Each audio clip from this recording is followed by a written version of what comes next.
बिस्मिल्लाहिर्रहमानिर्रहीम। अस्सलाम वालेकुम स्टूडेंट्स, उम्मीद है आप खैर खैरियत से होंगे। आज आपके लिए जो है वो big programming for beginner series का एक बहुत आसान लेकिन बहुत इम्पॉर्टेंट लेक्चर, जिसमें हम प्रिंट स्टेटमेंट के फॉर्मेट्स के हवाले से डिस्कशन करेंगे। आज के एजेंडे में हम बात करेंगे कि मल्टीपल प्रिंट स्टेटमेंट्स से हम कैसे सिंगल लाइन में आउटपुट ले सकते हैं। इससे पहले अगर आपको याद हो तो हम जो है वो स्ट्रिंग में कंकैटिनेट करते जाते थे और फिर उसके बाद एक प्रिंट स्टेटमेंट लिखते थे बजाय मल्टीपल प्रिंट स्टेटमेंट लिखने के। तो आज ये मसला हल कर देंगे आपका। दूसरे नंबर पे ये कि अगर आपने जो है वो बीच में स्पेसेस के साथ कंटिन्यू करना है तो वो कैसे करेंगे, वो भी बहुत आसान है। और कोई भी करेक्टर आप यूज करना चाहते हैं वो कैसे यूज करेंगे। टैब करेक्टर जो है वो क्या होता है आउटपुट में, वो भी डिस्कस करेंगे। इसी तरह से अगर आप वेरिएबल को एज ए सेपरेटर यूज करना चाहते हैं, यानी यूजर से जो है वो रन टाइम में मांगते हैं, वो भी हो सकता है। और आखिर में आपको बस स्लाइड्स का इंट्रोडक्शन दूंगा एफ स्ट्रिंग का, और डिटेल जो है एफ स्ट्रिंग की इंशाल्लाह अगले लेक्चर में आपके साथ शेयर करेंगे। तो शुरू करते हैं। Continue print in single line, यानी कि आप मल्टीपल प्रिंट स्टेटमेंट्स जो है वो देना चाहते हैं और आप चाहते हैं कि हम रहें भी एक ही लाइन के ऊपर, या जैसे जैसे आपके पास आउटपुट आगे जाए तो उस तरह से लाइन, यानी अगर स्क्रीन खत्म हो गई है तो फिर नीचे लाइन में आए, वरना आप एक ही लाइन में या दो लाइनों में कंटिन्यू रखना चाह रहे होते हैं आउटपुट को। तो उसके लिए एक ऑप्शनल पैरामीटर है एंड का, जो कि हम प्रिंट स्टेटमेंट में दे सकते हैं। जैसे कि ये आपके सामने एग्जांपल आ गई, बड़ी सिंपल, कि आपने प्रिंट स्टेटमेंट के आगे कॉमा डाल के, प्रिंट स्टेटमेंट के पैरामीटर्स में कॉमा डाल के end equal to single quotes दे देने हैं, बीच में कुछ भी नहीं देना। ठीक है, ये जो दो सिंगल कोट्स नजर आ रहे हैं इसके बीच में कुछ भी नहीं है, ये कंटिन्यूटी में है, और ये डबल कोट्स नहीं है, ये दो सिंगल कोट्स हैं। अगर आपने डबल कोट्स डालने हैं तो फिर दो डबल कोट्स डाल देंगे तो भी यही काम हो जाएगा, और उसके बीच में भी कुछ नहीं देना। तो इसकी आउटपुट जो है वो क्या आएगी सॉरी, इसकी आउटपुट इस तरह से आएगी ABCDEFGHI। तो आप कहेंगे कि इतना जो है ना वो हमने ये क्यों किया, हम एक ही लाइन में लिख देते। नहीं, वो हम सीखना असल में चाह रहे हैं कि एंड का क्या यूज हो सकता है। तो यहाँ पे हमने जो है वो कांस्टेंट स्ट्रिंग यूज की थी, यही हम वेरिएबल के तौर पे भी अगर हम यूज वेरिएबल्स में भी यूज करना चाहें, जैसे यहाँ पे देखें x equal to 20, y equal to 30, print x comma end, उसी तरह से आपने y कॉमा एंड और उसी तरह दे दिया, और इसकी आउटपुट आएगी 2030 विदाउट स्पेस। गो कि इसमें स्पेस आनी चाहिए थी अगर स्ट्रिंग में नहीं भी आई, या बीच में कोई कॉमा आना चाहिए था, लेकिन अभी हम सिर्फ ये देख रहे हैं कि अगर हम एंड इस तरह यूज करें तो होता क्या है। बाद में फिर आपने यूज कैसे करना है ये हम देखते रहेंगे आगे चल के। अच्छा जी, यही बात आ गई कि स्पेसेस लेनी है हमने भी। तो हम एंड के अंदर सिंगल कोट में स्पेस दे सकते हैं। जैसे कि अब मैंने क्या किया, पहली लाइन में print ABC end equal to single quotes के बीच में एक स्पेस दे दी है, दूसरी में नहीं दी है। ठीक है, और तीसरी में हमने एंड यूज ही नहीं किया। जब एंड यूज नहीं करेंगे तो फिर वो अगली लाइन में डेफिनेटली जाएगा। यानी अगर मेरे पास कोई चौथी प्रिंट की लाइन होती तो वो पहली लाइन पे ना आती, वो दूसरी लाइन पे आती, क्योंकि जो तीसरी प्रिंट की स्टेटमेंट है उसके अंदर एंड का ऑप्शनल पैरामीटर यूज ही नहीं हुआ। इसका मतलब है कि हम अगली लाइन में मूव कर जाएंगे ऑटोमेटिकली। ठीक है, तो इसकी आउटपुट क्या आएगी, एबीसी स्पेस DEF और फिर साथ ही GHI, क्योंकि उसके दरमियान में स्पेस नहीं थी। ठीक है, इसी तरह यहाँ पे जी हम अगर एक्स और वाई के दरमियान में स्पेसेस डालना चाह रहे हैं तो एंड इक्वल टू स्पेस और फिर एंड इक्वल टू स्पेस। ये जो इंटीजर में है ये बहुत यूजफुल होती है अगर हम लिस्ट ऑफ एलिमेंट्स जो है वो सिंगल स्पेस के साथ प्रिंट करना चाह रहे हैं। पहले यही काम हम स्ट्रिंग कंकैटिनेशन से भी कर रहे थे, लेकिन अब आप इजीली कर सकते हैं। देखें, जैसे ये एक्सटेंडेड लूप मैंने लगाया और element comma end equal to space, और फिर नीचे आके एक प्रिंट की स्टेटमेंट दी जो कि लूप के बाहर है, जिसका मतलब वो एक दफा एग्जीक्यूट करेगी। तो आपके पास आउटपुट क्या आएगी, 23 स्पेस 4, 52 स्पेस 9 स्पेस 1 2 3 4 स्पेस 90। ठीक है, तो ये मसला भी हल हो गया आसानी से। अब हमें स्ट्रिंग कंकैटिनेशन बिला वजह नहीं करवानी पड़ेगी। गो के इसमें आपने स्ट्रिंग कंकैटिनेशन सीख ली, जो कि अपनी जगह पे यूजफुल है। एनी हाउ, अच्छा जी, टैब करेक्टर जो है बड़ा एक जबरदस्त करेक्टर है, जो कि हम जो है प्रिंट स्टेटमेंट्स में यूज कर सकते हैं अपनी आउटपुट्स के अंदर। ये करेक्टर जो है ये एक स्पेशल करेक्टर है जो कि 1 से लेके 8 स्पेसेस देता है between two set of characters. यानी जब आप _T किसी सेट ऑफ कैरेक्टर्स के बाद लिखेंगे और उसके बाद फिर कुछ लिखेंगे, तो फिर इसका इफेक्ट जो आएगा वो 1 से लेके 8 स्पेसेस तक आता है। उसको जरा समझने की कोशिश करें। ये देखें, एक लंबी सी मैंने स्ट्रिंग लिख दी है, print ABCDEFGH \T ABCDEFG \T and so on. इसमें जो खास बात है वो क्या है कि पहली जो मैंने लिखी है ABCDEFGH, उसमें 8 करेक्टर्स हैं, फिर \T है, फिर 7 करेक्टर्स हैं, फिर \T है, फिर 6 करेक्टर्स हैं, फिर \T है, फिर 5 करेक्टर्स हैं, \T है, फिर 4 करेक्टर्स हैं, फिर 3 है, फिर 2 है, फिर सिंगल है। ठीक है, तो इसकी आउटपुट जो है वो आपके लिए शायद थोड़ी सी हैरानकुन हो। ये देखिएगा, ABCDEFGH के बाद 8 स्पेसेस हैं। ठीक है, और ABCDEFG के बाद सिर्फ एक स्पेस है। ABCDEF के बाद 2 स्पेसेस हैं, ABCDE के बाद 3 स्पेसेस हैं, ABCD के बाद 4 स्पेसेस हैं, ABC के बाद 5, AB के बाद 6, A के बाद 7 स्पेसेस हैं। ठीक है, तो जैसे कि मैंने आपसे कहा था 1 से लेके 8 तक, तो ये जो दूसरी वाली स्पेस है ये 1 है, फिर 2 3 4 5 6 7, और शुरू में बिल्कुल 8 स्पेसेस हैं। ये देखिएगा। ठीक है, तो ये बेसिकली क्या कर रहा है, basically there is a concept of tab positions on the screen that is typically और by default is at 8 distance of characters.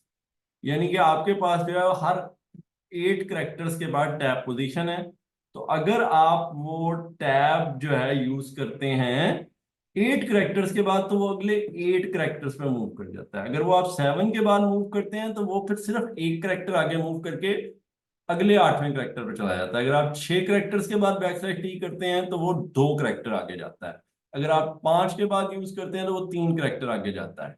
ठीक है, जीरो नहीं है। ठीक है, ये कंफ्यूजन ना रखिएगा, जीरो नहीं है ये। या तो 8 मूव करेगा, यानी मूव इसने करना करना है, \T ने मूव हर हालत में करना है, या वो क्या कहते हैं एक करेक्टर करेगा अगर आपके पास टैब में गुंजाइश है। अगर आप पहले ही टैब पोजीशन पे हैं तो फिर वो उससे अगली टैब पोजीशन पे, यानी 8 करेक्टर्स आपने ABCDEFGH प्रिंट किए, अब आप ऑटोमेटिकली 8वें करेक्टर पे आ गए हुए हैं। 8 करेक्टर्स प्रिंट करके अगले वाले जो 8 करेक्टर्स हैं उनके पहले करेक्टर पे खड़े हैं, और यहाँ पे आप कहते हैं \T, तो वो अगले 8 पे चला जाएगा। ठीक है, उम्मीद है आपको कुछ समझ लगी होगी, लेकिन इंपॉर्टेंट चीज ये है कि क्या यूज करना है इसका। ये इस तरह से स्पेसेस तो आप वैसे हार्ड कोड भी कर सकते हैं। ठीक है, तो इसका एक बड़ा जबरदस्त यूज होता है अलाइन करने के लिए कॉलम्स को। कॉलम्स को अलाइन करने के लिए वो कैसे, वो ये आउटपुट से समझे। मैंने लिखा नाम असद, फिर एक नंबर लिखा 24, फिर एक और नंबर लिखा, नीचे लिखा राहील। अब राहील के अंदर 6 लेटर्स हैं, 6 करेक्टर्स हैं, जबकि असद के अंदर 4 करेक्टर्स हैं। और नीचे इसी तरह ABCDF में 6 हैं। ठीक है, अब ये नंबर्स का भी साइज डिफरेंट डिफरेंट है। तो ये होगा क्या कि अगर मैं \T नहीं यूज करूंगा, स्पेस यूज करूंगा, तो फिर स्पेस जो है वो 1 होगी तो असद और 24 के दरम्यान में 1 आएगी। अगर 2 होंगी तो 2 आएंगी, अगर 3 होंगी तो 3 आएंगी। तो या तो मैं स्पेसेस गिनने बैठ जाऊं अगले कॉलम पे जाने के लिए, तो वो काम जो है वो मुश्किल हो जाता है, औखा हो जाता है अगर हमारे पास ज्यादा बड़ी आउटपुट हो। तो \T जो है हमें मदद करता है कि वो ऑटोमेटिकली, देखें कितनी प्यारी कॉलम में वाइज इंफॉर्मेशन दे दी है। ठीक है, तो कॉलम कॉलम के नीचे ही आते हैं, कॉलम्स को रीड करना आसान हो जाता है। हाँ, अलबत्ता यहाँ पे एक छोटा सा आपको फ्लॉ नजर आ रहा होगा कि नंबर जो है वो लेफ्ट अलाइन की बजाय राइट अलाइन होने चाहिए। वो आगे चल के आपको वो भी मैं इंशाल्लाह सिखा दूंगा अगले लेक्चर में। लेकिन फिलहाल ये देखें कि अगर हमारे पास स्ट्रिंग है, यानी जैसे अगर नंबर्स को हम ना जरा तवज्जो दें, हम सोचें कि ये भी करेक्टर्स ही हैं, तो 3 कॉलम्स में आपके पास आउटपुट खूबसूरती के साथ जो है वो नजर आ रही है। और हमने क्या किया, हमने सिर्फ बीच में \T डाले। तो उम्मीद है \T का यूज भी समझ लग गया होगा। अच्छा जी, नेक्स्ट है कि जी हम वेरिएबल सेपरेटर दे दें। यानी पहले हमने कहा जी एंड के आगे सिंगल कोट्स डाल दें, एंड के आगे जो है वो सिंगल कोट्स में स्पेस डाल दें। ठीक है, उसी के दरम्यान में मुझे मिस हो गया, कॉमा भी दे सकते थे। लेकिन अगर हम यूजर से लेके जो है वो देना चाहेंगे, या जैसे यहाँ पे पहले मैं वैसे आपको कांस्टेंट दिखा देता हूँ, फिर मैं यूजर से लेके भी आपको प्रिंट की स्टेटमेंट में सेपरेटर यूज करना सिखा दूंगा। तो ये एस एक मैंने सेपरेटर के तौर पे एक वेरिएबल या स्ट्रिंग वेरिएबल, उसमें मैंने सिंगल कैरेक्टर डाला है। आप मल्टीपल कैरेक्टर भी डाल सकते हैं अगर रिक्वायर्ड हो, ठीक है। और ये देखें मैंने एंड इक्वल टू एस लिख दिया है, बजाय सिंगल कोट्स के अंदर कुछ लिखने के खाली एस लिख दिया है, क्योंकि एस भी एक स्ट्रिंग टाइप का वेरिएबल है। तो वो उसके अंदर आने की वजह से ये आपके पास आउटपुट आ गई, असद और कॉलन और मुनीर। अगर आप एस के अंदर कॉमा लिख देते तो असद कॉमा मुनीर आ जाता, ठीक है। अगर आप एस के अंदर 3 स्पेसेस डाल देते तो असद के बाद 3 स्पेसेस आ जाती है। अगर आप एस के अंदर बैकस्लैश टी डाल देते तो फिर वो असद के बाद 4 स्पेसेस आ जाती, क्योंकि असद 4 कैरेक्टर्स का, और फिर उसके आगे फिर 4 कैरेक्टर्स वो आगे मूव कर जाता। तो ये आप इस तरह से भी यूज कर सकते हैं, इनपुट एंटर कैरेक्टर, यूजर से इनपुट ले ली और उसको यूज कर लिया। जैसे फॉर एग्जांपल यहाँ पे उसको कहा एंटर कैरेक्टर, तो उसने स्टैरिक एंटर किया। अब आपके पास असद और मुनीर के दरमियान में स्टैरिक आ जाएगा, ठीक है जी। तो ये भी आपने देख लिया कि अगर आप एंड के साथ वेरिएबल यूज करें तो उसका क्या इम्पैक्ट आता है।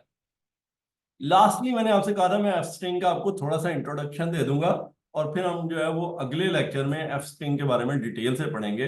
तो एफ स्ट्रिंग भी बड़ी यूजफुल हो जाती है आउटपुट में। फॉर एग्जांपल जो है ना, वो अगर मैंने दो वेरिएबल्स को जो है वो जिस तरह से ये है, for example x equal to 20 और y इक्वल टू 30, अगर मैंने इनको प्रिंट करना है तो एक तो है प्रिंट x कोमा y लिख दूं। लेकिन अगर मैंने इसके साथ साथ लेबलिंग भी करनी है कि x इक्वल टू x की value, y equal to y की वैल्यू, तो फिर मैं पहले स्ट्रिंग दूंगा, फिर कॉमा x दूंगा, फिर y दूंगा, फिर कॉमा y दूंगा। तो यहाँ पे f स्ट्रिंग जो है वो बड़ी हेल्पफुल है। कैसे, ये देखें, x कॉलन और करली ब्रेसेस में x डाल दिया, कॉमा y कॉलन करली ब्रेसेस में y। तो ये बेसिकली स्ट्रिंग प्रिंट होगी एक्स से लेके एंड तक, लेकिन जहां जहां करली ब्रेसेस हैं वहां पे वो वैल्यू दे देगा, ठीक है। कितना आसान काम हो गया ना। तो ये लूप के अंदर भी खास तौर पे आप इसको यूज कर सकते हैं, और भी इसी तरह की जो है वो चीजों में यूज कर सकते हैं। हम आने वाले लेक्चर्स में इसकी प्रैक्टिस मजीद भी देखेंगे। आज के लिए जो है वो हम यहाँ पे जो है वो खत्म करते हैं और अपने हैकररैंक के टास्क की तरफ चलते हैं, जो कि बेसिकली कोई नए टास्क नहीं है, पुराने टास्क की ही रिवीजन है। लेकिन आपको मैं एनकरेज करूंगा कि आप उन्हीं टास्क को जो आज चीजें हमने सीखी हैं उनको अप्लाई करते हुए करें, ठीक है। ये एक टास्क था सेल रिसीट का, ठीक है। इसकी मैं अब इस वक्त डिटेल में नहीं जा रहा, ये पहले भी डिस्कस हुआ हुआ है। लेकिन आज सिर्फ इनपुट और आउटपुट देखते हैं कि हमारे पास जो है वो इनपुट में क्या चीजें दी हुई हैं। इनपुट के अंदर जो है वो दिया हुआ है प्राइस, और फिर उसके बाद जो है वो क्वांटिटी, और फिर उसके बाद डिस्काउंट, और सबसे आखिरी लाइन में जो है वो कैश डिस्काउंट, यानी एक एक आइटम पर डिस्काउंट, और फिर आखिर में एक डिस्काउंट। और फिर आउटपुट आप देख सकते हैं कि 80 मल्टीप्लाई बाय 5 400 होता है, उस पर 10% डिस्काउंट लगा तो 360 आ गया। इसी तरह ही 120 इंटू 3 360 होता है, उसमें 5% डिस्काउंट लगा 342 आ गया। और शायद ये, हाँ ठीक ही होगा। इसी तरह 17 × 5 350, और इस पे 0 डिस्काउंट था तो कुछ भी कम नहीं हुआ। टोटल अमाउंट बन गई 1052, इस पे फिर 2% डिस्काउंट हुआ कैश, और उसके बाद नेट अमाउंट, ठीक है। टास्क 2 है low to high, read two integer and print numbers from smaller to larger integer, consider example. ये 29 और 33 दो नंबर है, आपने 29 से 33 तक नंबर प्रिंट कर दिए। अगर आपके पास 29 33 की बजाय 24 19 है, तब भी आपने जो है वो 19 से 24 यानी स्मॉलर से ही हाईएस्ट की तरफ जाना है। तो सबसे पहले आप स्मॉलर डिटेक्ट कर लेंगे और फिर उससे हायर की तरफ लूप चला देंगे, ठीक है। असल बात यह है कि आउटपुट जो है वो सिंगल लाइन में है, तो अब हम स्ट्रिंग कंकैटिनेशन की बजाय प्रिंट करवाते हुए end equal to single space दे देंगे, तो हमारा ये मसला भी हल हो जाएगा। टास्क 3 में प्रिंट काउंटिंग इन पेयर्स, ठीक है। 1 2 3 4 5 6, तो हमने ये क्या करना है, प्रिंट की स्टेटमेंट में स्पेस दे देनी है, ताकि हम अगले जो है वो पेयर को प्रिंट कर सक अगला पेयर का जो अगला एलिमेंट है उसको प्रिंट कर लें उसी लाइन में। या नहीं तो आप एक्स कोमा वाई से करना चाहें तो उससे भी कर सकते हैं। अच्छा जी, ये इंपॉर्टेंट है, यहाँ पे आपने जो है वो क्या करना है, कि प्रिंट के साथ एंड के अंदर सिंगल कोट्स दे देने हैं विदाउट एनी स्पेस, और लूप के बाहर आके प्रिंट की स्टेटमेंट खाली करली ब्रेसेस के साथ दे देनी है ताकि अगली लाइन में मूव करता जाए। तो ये जो है इसका मैं सोल्यूशन दूंगा आपको, लेकिन आप इसको खुद ट्राई करें। मैं रिपीट कर देता हूँ कि आपने ये जो पैटर्न प्रिंट करना है इसमें नेस्टेड लूप यूज हो रहा है, और नेस्टेड लूप में आपने क्या करना है कि आपने अंदर वाले लूप में प्रिंट के साथ end equal to single quotes दे देना है, और बाहर आके प्रिंट की स्टेटमेंट वैसे ही लिख देनी है करली अपना एम्प्टी पैरेंथेसिस के साथ, उसके अंदर कुछ नहीं लिखना, तो लाइन फीड होता रहेगा आउटर लूप में। लास्टली टास्क 5, आपने किसी भी नंबर को टूज की पावर में जो है वो रिप्रेजेंट करना है। ये बड़ा अच्छा क्वेश्चन है, लॉजिकल क्वेश्चन है। इसमें सबसे पहले आप देखते हैं कि जी सबसे बड़ी पावर कौन सी हो सकती है, फिर उससे छोटी पावर, फिर उससे छोटी पावर, एंड एंड पे जीरो आ जाता है। यानी जितना भी आपने 1 अगर बच जाता है तो उसको आप लिख देते हैं। और इम्पोर्टेंट चीज क्या है कि आपकी आउटपुट सारी की सारी अगेन सिंगल लाइन में आ रही है, ठीक है। तो आपने प्रिंट की स्टेटमेंट फिर उसी तरह से क्या करना है, end equal to single quotes दे देनी है, तो ये वाली आउटपुट भी आ जाएगी। तो ये था हमारा आज का लेक्चर, और उम्मीद है कि आपको समझ भी आई होगी और मज़ा भी आया होगा। तो इंशाल्लाह मिलते हैं अगले लेक्चर में, तब तक के लिए अल्लाह हाफिज।